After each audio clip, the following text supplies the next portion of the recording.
There have been several news and update items about the Boring Company and the development of the Prufrock tunnel boring machines that I'd like to go over today, and I put it all together into this one discussion video, and hopefully you find this interesting. First, we'll start in the south extension of Giga Texas, where the tunnel opening is being prepared for operation. You can see this image from the 16th of September. There are ventilation fans. The tunnel entrance is now surrounded by this concrete slab to drive vehicles, and there is an interior wall that is going up.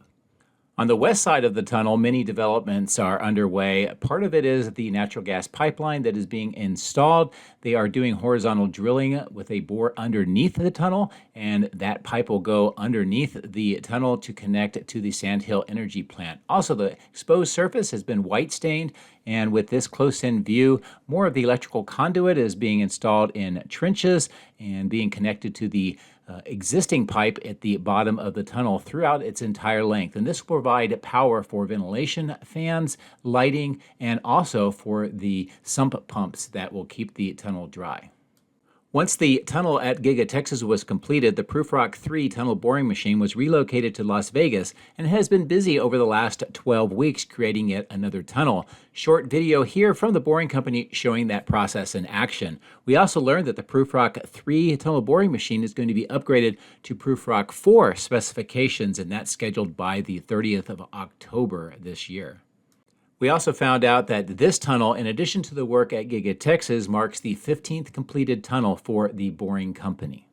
I recently did part 1 and 2 of the Boring Company facilities over in Bastrop, Texas, and I gave you a lot of great detailed information and views about what's going on, particularly this structure, which is the only tunnel boring machine production facility in the United States. And although I gave you a lot of details about what I saw, I was not able to show you actual pictures inside.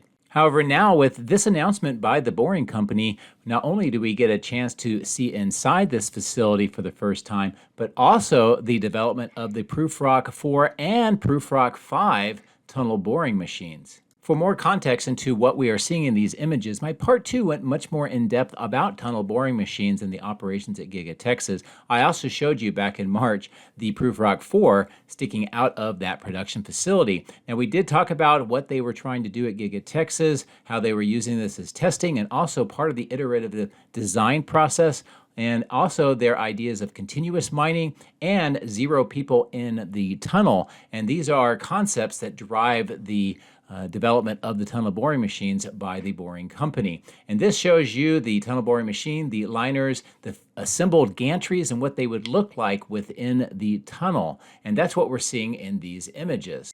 In this image, we see all of the gantries in a line inside that production facility. The gantries support the operation of the tunnel boring machine. It allows the movement of the liners for the tunnel. Plus, it also provides the electrical, hydraulics, and ventilation that supports the operation of the tunnel boring machine. This is a different perspective of all of those gantries in line, and on the upper left, you can see the tunnel boring machine for the Prufrock 4, and it's kind of outlined by that yellow gantry crane around it.